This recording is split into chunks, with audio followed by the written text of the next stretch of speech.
So you've been staring at this image for a while now, and most of you in the room will know that that's a John Hartfield image from the 1930s, and it was actually about railing against the bourgeois press, about how it makes you, if you read those sort of papers, it makes you dumb and blind. And I think that I guess I used that image because I thought it reminds us that the power of art can have, but it also, I think, it serves to highlight the fact that this campaign has managed to already reach many thousands of people without the mainstream media, who do make us dumb and blind at the moment, or deaf and blind. I guess I wanted to talk a little bit about the mainstream media and also what we've been doing with essentially no financial resources at all. What we're actually seeing is a widespread, passionate and joined up grassroots campaign, and that's pretty extraordinary, I think, especially in the light of what Adam was saying. More than 10,000 people have signed the online petition, which basically gives us a chance to send out emails and keep people in touch. It doesn't actually do anything as far as the petition is concerned, but at least it does give us an online presence of a whole lot of people that we can actually send things to say, can you do X, Y and Z? And from that, sending out the hard copy petition to people has been an extraordinary thing, because in fact every day in the mail I get maybe 15 to 20 envelopes from all over the state, from the most obscure towns you can possibly imagine, filled in petitions.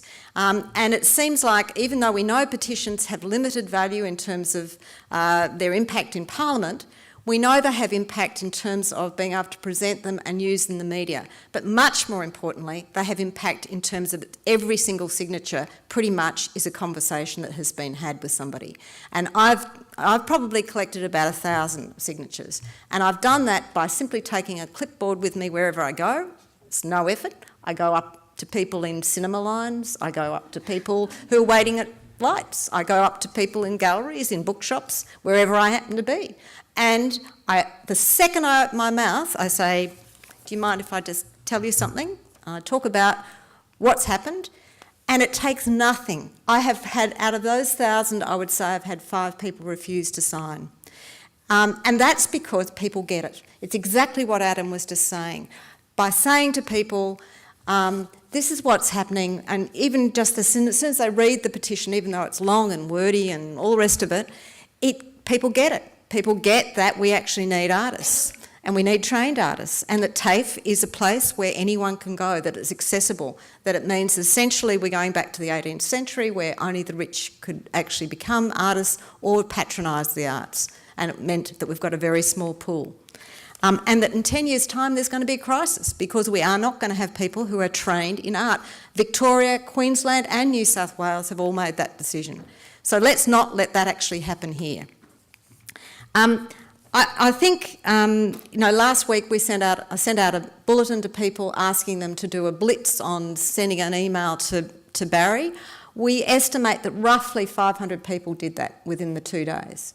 And most of them sent me a copy. This is a lot of emails I get. But, hey, it's pretty damn good. And all of them were personalised letters. All of them had that sort of quality of, this is what happened to me. I get fantastic letters. I got somebody who's sending me desperate letters from Scotland who's saying, I went to TAFE, all these friends of mine went to TAFE, we've all got jobs, these are the jobs we've had incredible careers. He's just sent me the copies that he sent to every single parliamentarian in New South Wales about all of his friends and what their careers were through TAFE, and how none of them would have made it without it.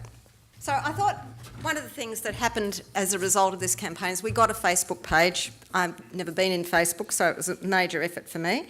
And people have just been putting things up. And so we've had this flourishing of art, and so I thought I'd just take a little sample from it just so you can see that people are doing stuff. So here is everyone's sort of attempts at, this says, creating a dumb state, ignorance is bliss, for the New South Wales Minister of Education. This one's called The Gurgler, art going down the gurgler. I don't know whether you can quite see all of that, but it's pretty fabulous. This is, I think, has to have been done by a young person. Every young person at my art school does skulls. No? Oh, there you go. I take back that shocking stereotyping. we've got some that are just very sweet about the fact that exactly what Adam was saying, that it's about what it's good for. And here's one that's in fact from Singapore. And then we've got these sort of things, which...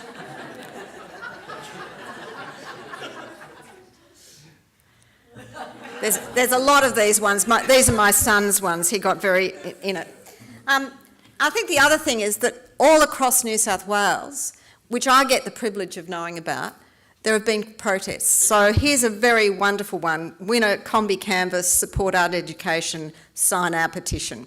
There's ones from Great Lakes, from Goulburn, who've got fabulous T-shirts, which I want.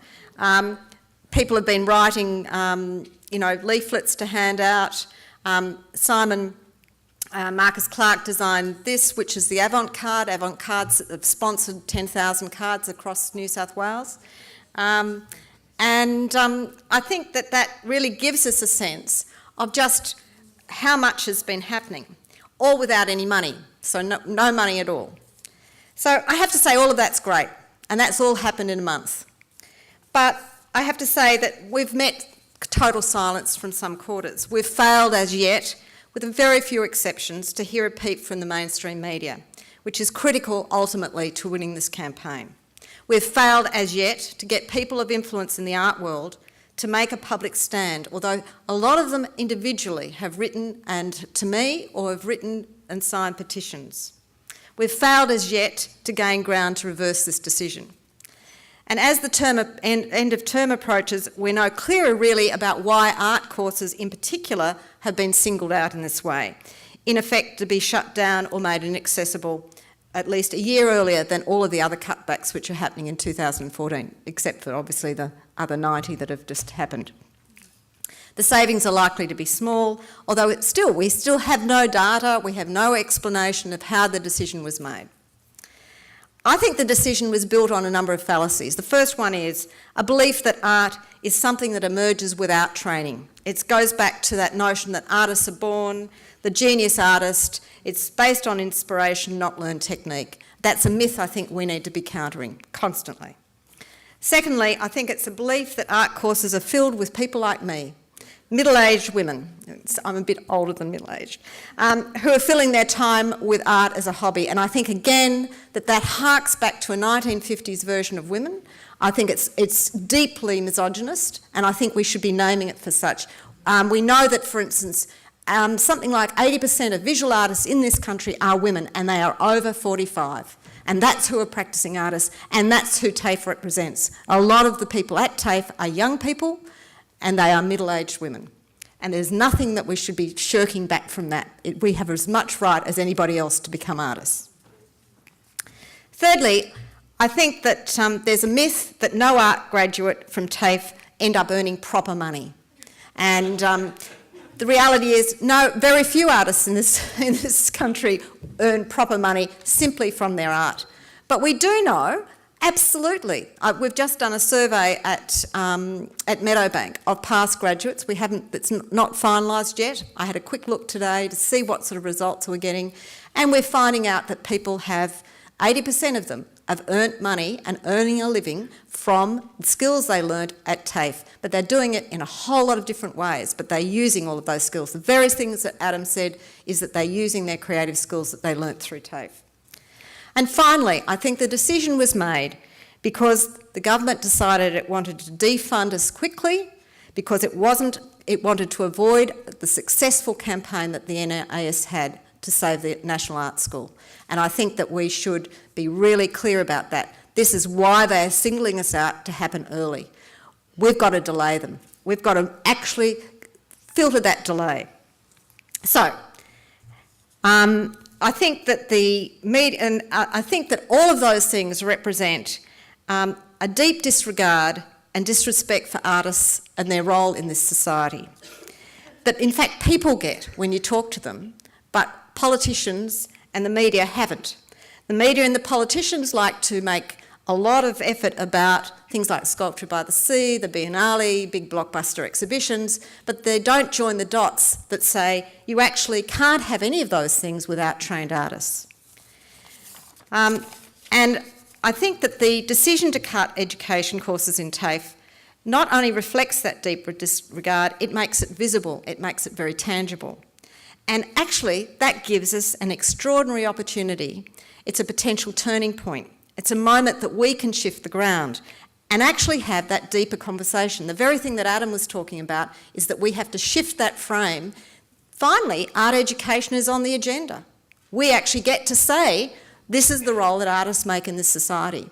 And I think that that's an incredibly great moment to be in. We just have to have it happen. So, the only mainstream press we've had to date from this particular campaign has been because on Monday I got to have finally one artist step up and say that she was willing to have a quote. And instantly we got press. We didn't get much press, but we got the beginning of press, and that's the first time we'd cracked it. So this proves to me that my original idea that we needed to get those very influential power brokers and prominent artists in the media making those statements is actually true. So I think that we need to have a big event in which we get a group of key artists to attend to get media coverage that can happen in this next month. I've made some calls today and it looks like Blair French from Artspace will host it.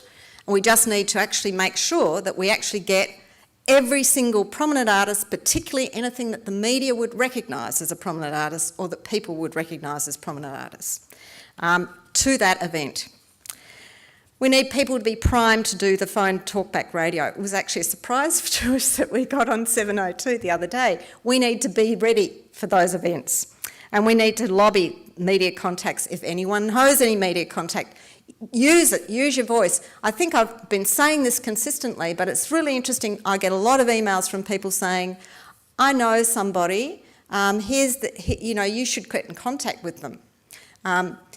Completely unhelpful. I'm a nobody. They don't know me from anything. I've written to every famous artist you can imagine. I go through all their CVs on the web, I look at them, I've written to them, and I've asked them to be a member of the campaign. A lot of them have signed petitions. None of them have said, yes, I'm willing to be a member of the campaign. It takes personal contact. If you know anybody who knows somebody, do it through those means, because that's the thing that makes the difference. And then finally, we need to make the rally a really great event. And so we've got some things happening. We're going to have a big human sign. This has unfortunately not got any humans in it, but it gives you the general idea. These is our first mock-ups. So we're going to have a human sign that stretches from the State Library up to Hyde Park Barracks.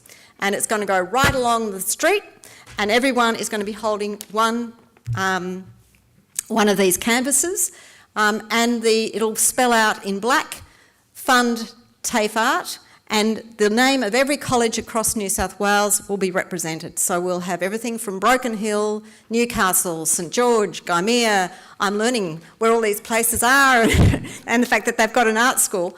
And we will have a big contingent, I think Matt will tell you, from Newcastle, from Wollongong, from a whole lot of places.